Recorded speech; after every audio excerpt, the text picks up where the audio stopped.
Ay guys, ayan. Ito yung tanim namin na kamatis. So, ang daming bunga. Oh, yay. Oh. Ito pa. Ang daming puno kasi. So, tatlo na to. Tapos ito, yan. Ang ganda ng kamatis. Ayan. Tapos may mga bulaklak pa.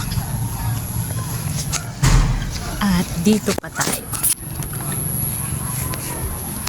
Oh, ha, ha, ha, ha. Naglalaki yan na yung mga tanim ni tatay. Ang dami kasi nito.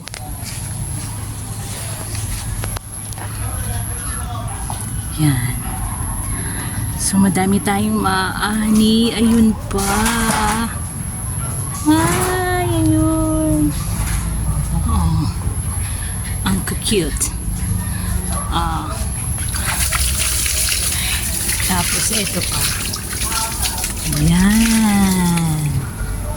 Parang cherry tomato pa yun.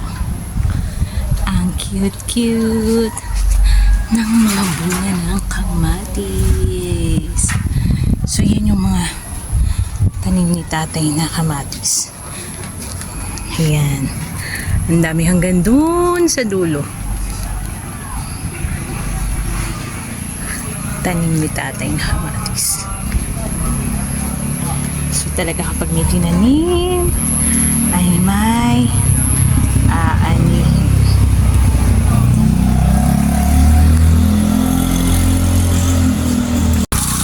Yan, dinidilagan ng aking mother dear yung mga pananim na kamatis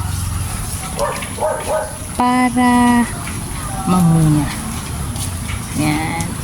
Dinidiligan umaga tsaka hapon para mas dumami pa yung bunga ng kamatis. Tapos yun pa yung mangga. Marami na rin bunga.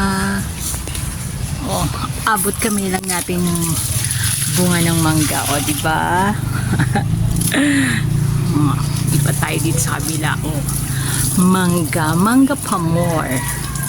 Oh, ito pa. Opo.